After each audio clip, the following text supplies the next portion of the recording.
सासू माँ बदल गई। कहानी उस घर की है जहाँ बहू और बेटी को एक माना जाता था, लेकिन फिर अरे शिखा बेटा, तू रसोई में क्यों घुसी रहती है? जा, रोटी मैं बना लूंगी। नहीं नहीं माँ जी, आप बैठिए, बस सारा खाना बन ही गया है। श्वेता को बोल देती हूँ, वो खाना लगा देगी सबका।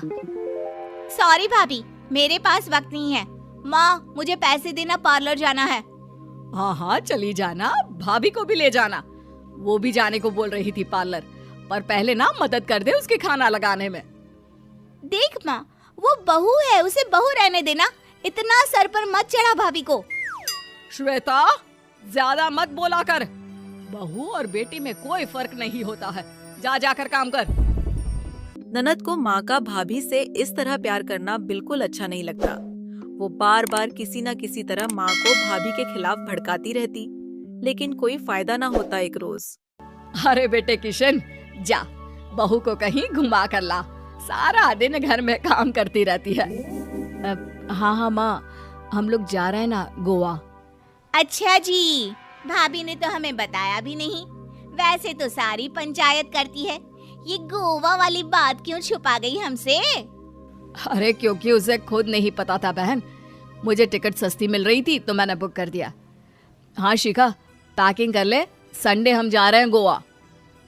दोपहर में शिखा पैकिंग कर रही थी और माँ आ जाती। ये क्या बहू, साड़ियाँ? अरे गोवा जा रही है घूमने या फिर शादी में मायके हैं? माँ जी, ऐसा कुछ है ही नहीं, समझ में नहीं आ रहा क्या रखूं कपड़े में। अरे तेरी और श्वेता की साइज तो एक ही है। उसके कुछ मॉडर्न कपड़े ले ले, आकर लौटा देना। हाँ माँ जी, ये ठीक रहेगा। शिखा श्वेता के पास जाती है और उससे कपड़े मांगती है। ना जी ना, मैं अपने कपड़े ना दूं।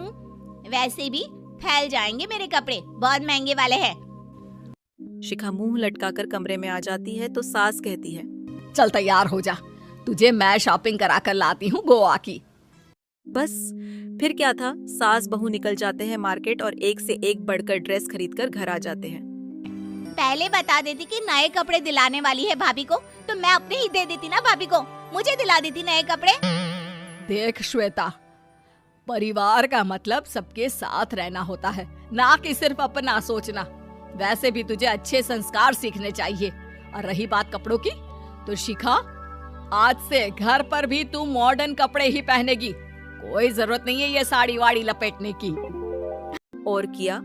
घर पर श्वेता और शिखा एक जैसे रहते थे। एक बार पड़ोसी आता है। अरे बेटा, अपनी माँ को तो बुलाना, जरा बात करनी है। शिखा सास को बताती है और रसोई में चली जाती है। ये आपकी बेटी बहुत बड़ी हो गई है, इसके लिए एक रिश्ता है, कहो तो बता दूं। ये बेटी नहीं बहू है, घर में सब एक जैसा ही रहता है। वैसे मेरी बेटी भी बड़ी हो गई है, कोई रिश्ता हो तो जरूर बताना। पड़ोसिन रिश्ता लेकर उन लोगों के घर आती है। तब श्वेता की होने वाली सास कहती है, तो ये घर है, कितने मंजिल का है? और ये बहू ने आपकी क्या पहन रखा है, जीन्स टॉप? अरे भाई, साड़ी वाड़ी नहीं है क्या इसके पास? देखिए, सर्दी है तो साड़ी में बहू कैसे मैनेज करती, वैसे पहनती है साड़ी भी। देखिए, हम लोग ठहरे पैसे वाले लोग, कोई कमी नहीं है हम लोगों के पास पैसों की। बहुत पैसे हैं, जमीन, नौकर चाकर, कार, सब कुछ है, लेकिन घर में संस्कारी बहू चाहिए। समझ रही हैं ना आप? सास कुछ कहती कि श्वेता बोल पड़ती है, हाय रे, नौकर चाकर से लेकर जमीन, कार, पैसा। हाँ हाँ, मुझे रिश्ता मंजूर है, मंजूर है मुझे। अरे रुक जा श्वेता, मैं बात कर रही हूँ ना। देखिए, हम लोगों के घर इतनी आजादी नहीं मिलेगी। अरे हाँ कर देना माँ, हाँ कर दे जल्दी से। सास क्या करती, बेटी की शादी ऐसे घर में कर देती है जहाँ ना उनके विचार मिलते हैं और ना ही आचार। शादी के बाद रोज फोन पर बात होते हैं। श्वेता बेटा, एक बार घर आ जा, बहुत दिल करता है तुझे देखने का। माँ, वो घर पर बहुत काम होता है, कैसे आऊँ? बड़ा घर है, लेकिन आने जाने वालों की लाइन ही लगी रहती है। बेटा, मैं तो जानती थी उस घर का हाल, लेकिन तू ही नहीं मान रही थी। माँ देख, हर घर का यही हाल है। तेरी बेटी को यहाँ घूंघट हटाने की परमिशन नहीं है और एक तरफ भाभी स्कर्ट पहनकर घूम रही है। बेटा मुझे क्या पता था कि मेरी बेटी को ससुराल के नाम पर पिंजरा मिल जाएगा। अच्छा माँ, फोन रखती हूँ, सास को गर्मा गर्म रोटी खिलानी है। तुम लोगों की तरह नहीं कि एक रोटी बनाओ, एक सब्जी बनाओ, फिर सारा दिन फ्री होकर घूमो।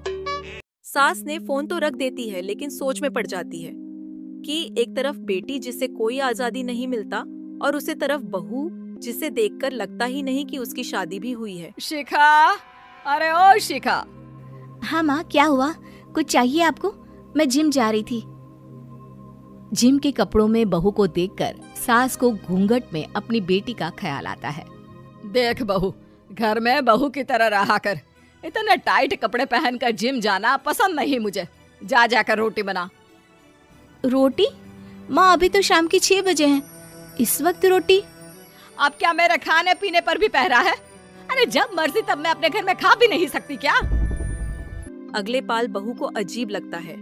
वो समझ नहीं पाती कि जो सास कल तक इतनी सपोर्टिव थी, उन्हें अचानक से क्या हो गया।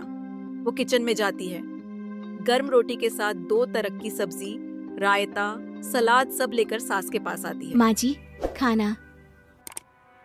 इतना सारा खाना? राक्षस समझा है क्या मुझे? रोटी मांगी थी मैंने गर्मा गर्म बस। पर माँ जी, रोटी खाती किससे आप? सब्जी तो बनानी थी ना। अरे भूख मर गई मेरी तेरी बहस से। जा जाकर काम कर, अंदर पूरी रसोई साफ कर। बहू अंदर चली जाती है। थोड़ी देर में श्वेता घर आती है। अरे शिखा, जल्दी से चाय ला, पकवान बना, मेरी बेटी आई है।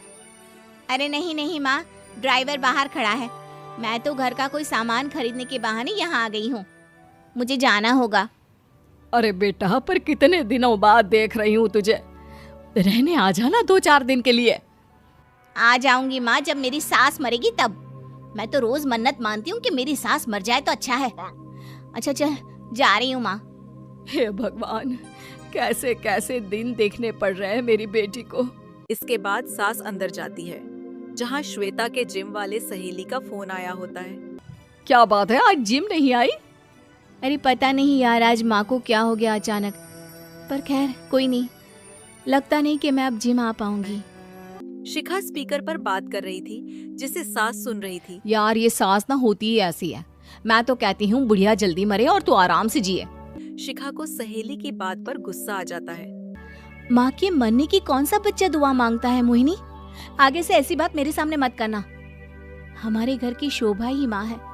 क्या हुआ जो थोड़ी सख्ती दिखा रही है? उसमें भी कोई ना कोई उनकी भलाई ही होगी। मैं तो कहती हूँ भगवान मेरे जैसी सास सबको दे, जो सिर्फ माँ की तरह है। सास वाली तो कोई बात ही नहीं है उनमें। सास ये बात सुन रही थी, उनकी आंख में आंसू आ जाते हैं। क्यों? उसने बेटी की किस्मत में वो को वगैशाली बना रही थी। शिखा, अरे ओ शिखा, क्या हो गया? जिम नहीं जाना क्या?